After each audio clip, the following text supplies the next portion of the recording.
Welcome to my channel. This is the second part of a series of videos around the Viwoods AI paper, but in a lot of ways it's also the extension of a video series I did a little over a month ago about the Viwoods AI paper mini. And that's particularly relevant to this video because in that original series regarding the mini, I did a visual tour of the device, and that's just a way of going through all the things the device can do. It's not really meant to be a review. It's meant to be a demonstration so you can see visually what the device is and how it goes about doing what it does.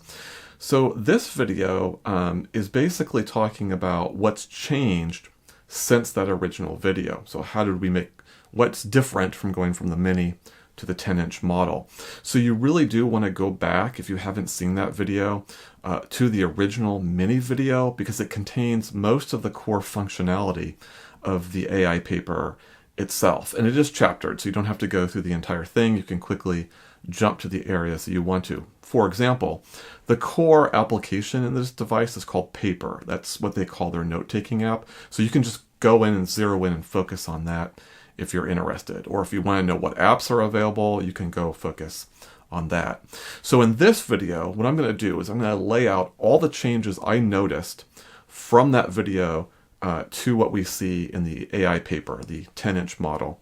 So that's the purpose of this video. And in addition to that, at the end, we'll tack on a few other things like a Bluetooth keyboard. We'll talk a little bit more about the Stylus Eraser, and that'll round us out here. So that's the purpose of this video. So the link to that original visual tour is in the description. So you want to check that out. And then this video will then cover those changes. All right, having said that, let's go ahead and get on in. Okay, we're going to begin our tour of the changes of this model versus the mini by looking at some of the system functions. And we're going to start here with the drop-down bar. And a few things to note. First off, there is WLANcast, but there is no Miracast. Miracast, for those that don't know, is a way to cast your screen to a receiving device. That could be like a Google Chromecast, for example. The Mini has that ability, but the 10-inch version of the AI paper does not. I'm not sure why it's not included here, but I do think that the WLANcast is the better of the two. It's the more universal casting option. So they did, if you had to drop one, Miracast was the right one to drop. So that's one difference. Another obvious difference is that there is no bar to change the lighting on the screen because there is no front lighting on the 10-inch AI paper as there is with the mini. So that's an obvious change. The one final change is that in order to bring down this tray, in the mini you could swipe anywhere from the top. On the AI paper, it's only here on the right side that it'll register. So if I swipe over here, nothing happens, but if I swipe over here, it'll come up. So that's one key difference with the mini. If we go into settings, we'll see that there are 8 potential wallpaper designs. The mini had 9. We're missing one, which is basically a golfer. I'm guessing they got rid of it simply because it looks nicer to have 2 rows of wallpaper as opposed to 2 rows and a third row with just one option. So that makes a lot of sense. And then finally, in terms of system changes, if we click on the AI button, we bring up the AI chatbot. Now, if we hold the AI button down, it will receive a verbal command. And then the minute I take off the AI button, it will immediately send the verbal command to the servers. That's different than with the mini. With the mini, when you stopped the verbal input, it would wait a few seconds and then wait a few seconds more. In total, about 12 seconds from the time you stop talking to the time that it would send it to the servers. It's dead air time, essentially. And they'd solve that. This is probably the best change from the mini to this device. Let's just go ahead and see that in action. What chatbot are you, in particular, what version? So you can see I've immediately released the AI. It's sending it to the servers immediately. There's no delay, and there is your answer.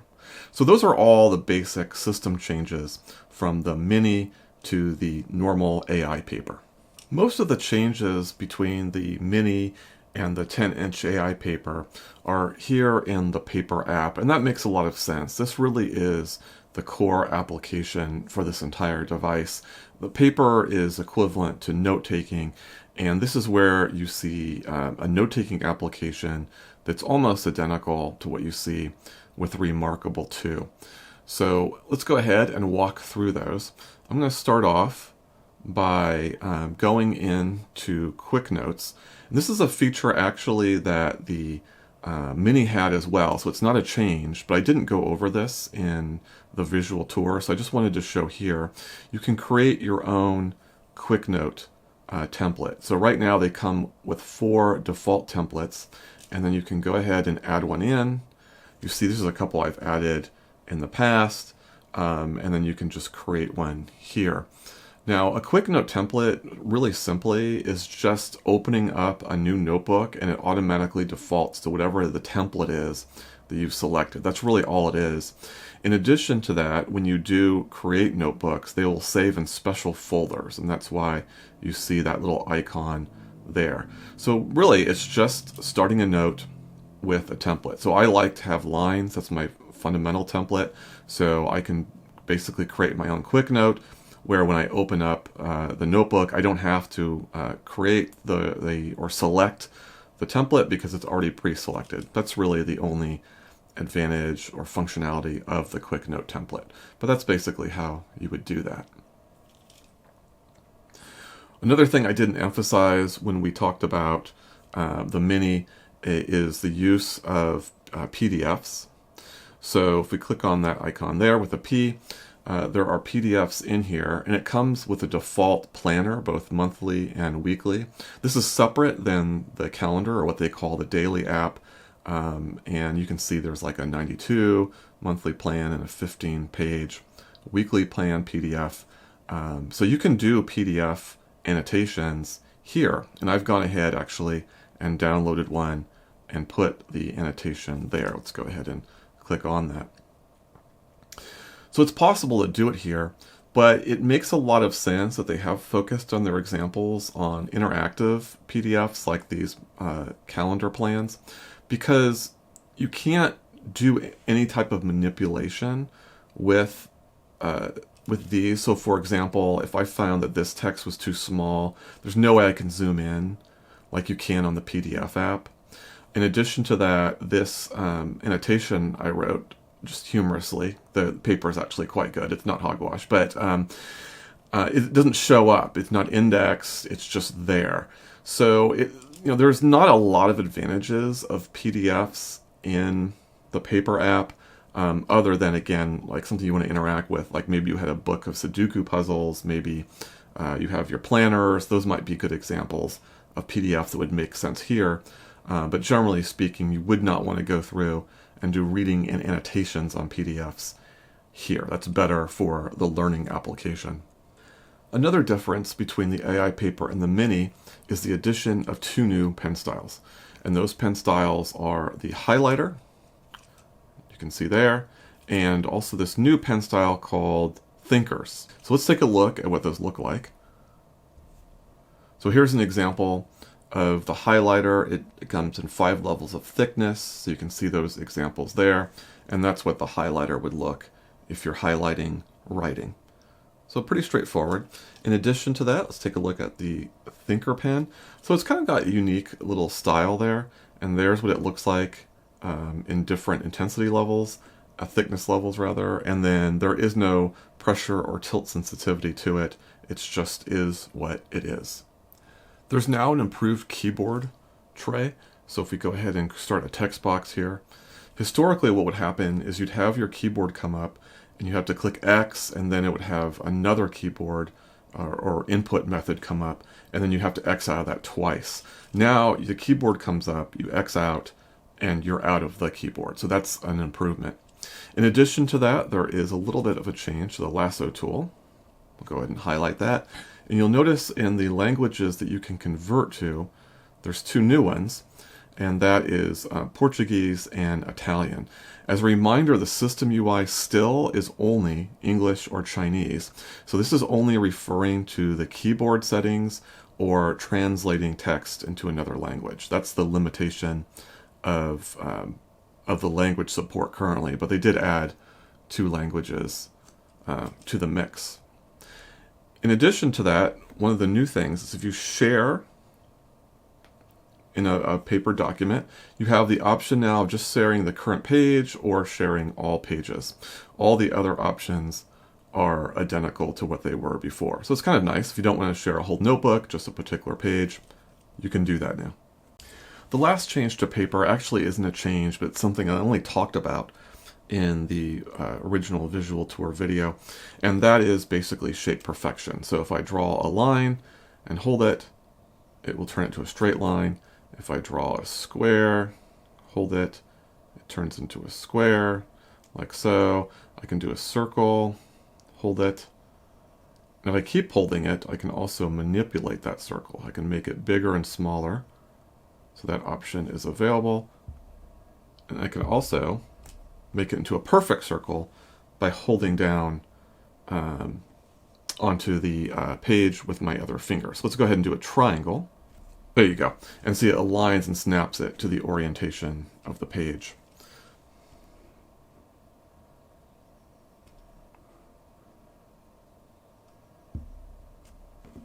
So see there, by clicking on the line, I can create an arrow.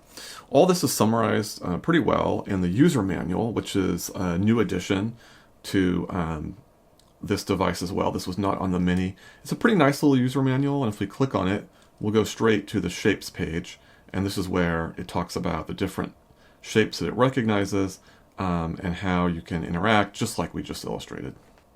Okay, there's just a couple changes in the meeting application. So let's go ahead and click on this faux meeting that I created. And basically, if you click on the pen styles, you'll notice now that there are 4 line thickness options. Previously on the Mini, there were 3. So that's a little minor change. Probably the biggest change, and this actually happened in a system update, so it's available on the Mini as well. But if you click on this ellipsis, you now have the ability to associate with daily. So what that will do, we'll click on that, and then I can pick a date. It defaults to today, so we'll confirm it. And then let's go ahead and go to the daily, and we'll see what this means. So here we are on the 13th, and there is the meeting note. So now it's linked to the calendar. If I click on that link, it will list any meetings that are linked to that date. You can pick the meeting, and it returns back there. So that's a nice little feature in the meeting application. Speaking of the daily app, if we hold down this pen button there, you do have the option of both calligraphy as well as fine liner. And same with the eraser. If you click on it, you've got 2 features, which is an area eraser and a stroke eraser. There's a couple changes in the learning application. So if we click on that, the first thing you'll notice is it does now have a search feature. So it can search on titles, or if you're in the document, you can search on text. So that's a nice addition to that. Let's go ahead and go into the user manual.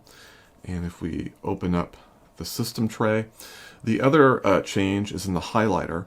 There's still 4 colors, but they've changed the colors around a bit. What's now green used to be purple, and I think what's red used to be pink. Yellow and blue remain the same. As a reminder, of course, you can only see these colors, for example, this one's green, if you happen to export the PDF. Okay, we're going to close out our discussion of changes. First off, there are no changes in the picking app. That's exactly identical as to what was described with the AiPaper Mini. There were the addition of a couple apps. We talked a little bit about one of those in the previous video, but basically that's the inclusion of the Barnes & Noble Nook app. So that's in there now alongside Kindle and Kobo and Libby. So that's nice. If we go to Tools, the other addition is the addition of Dropbox, joining pCloud and OneDrive. So that's a third option to download files onto the device. Now, one of the things I really like about the Viwoods Stylus is the end cap eraser. And as you can see, it's got a little bit of give. It is pressure sensitive, as is the button. Both function as erasers, but the end cap in particular I kind of like. Now, I would rather my eraser feature be an area eraser. So I would be able to take the end and just circle what I want to erase. That would be my preference. That's not possible now. And in fact, in addition to that, I'd rather the button be a lasso tool. That's not possible, perhaps in the future. But having said all that, I'm actually impressed with the eraser function, even though it's not exactly the way I would want it, because it is so well done. So we'll just show you how quickly I can erase this. Like that. So it's really well done in that it allows you to put the pressure on and do a nice wide area, and it cleans up the text fairly quickly. So it's just a really nice touch. Again, not my ideal, because I would rather have an area eraser, but I think it's a good next best alternative. And it still beats writing something out, having to go to the eraser button, erasing something, and going back. So it's definitely convenient for that, even though I would still prefer a circle erase.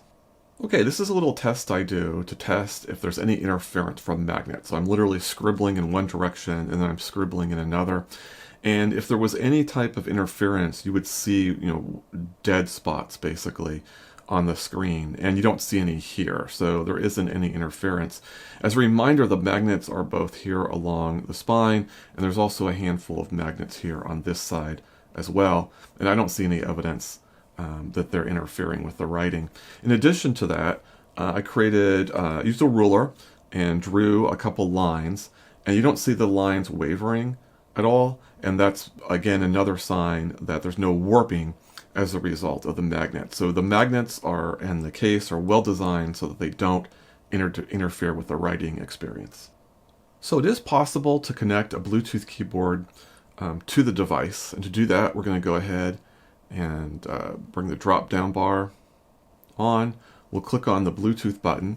So now I'm going to use my handy mechanical Bluetooth keyboard.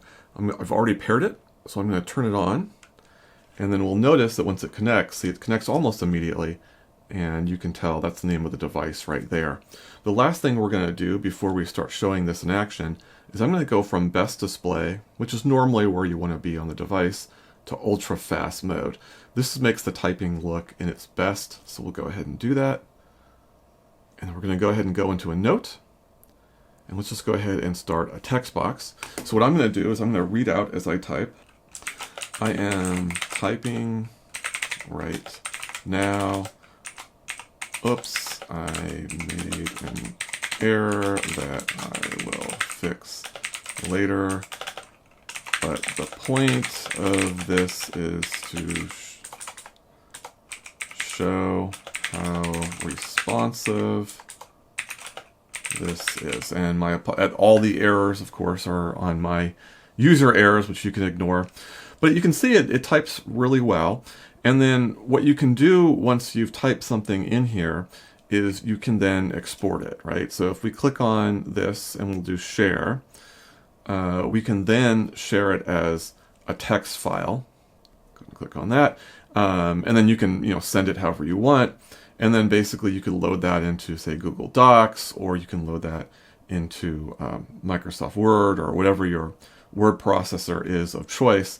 So there is some functionality in terms of typing into the Notes app and then being able to export that somewhere for further editing. It should be pointed out that there's very little editing capability in here. You can't change the font, for example. You can't do any type of word processing other than what you can input via the keyboard. So it's very limited, very bare bones, but it's certainly possible that you can go off to a coffee shop or whatever, you can type some stuff out using the Bluetooth keyboard and then export it. That's certainly possible with this device, and it types fairly well.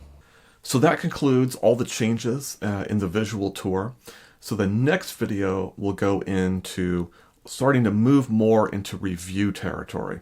So we'll talk about the results of the battery test that I'm doing.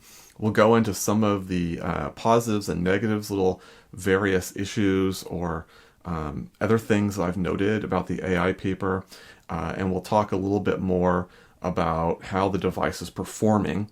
And then after that, will be the formal, full review of the device. So that's the next steps to come. I look forward to seeing you there. Until then, I'll see you next time.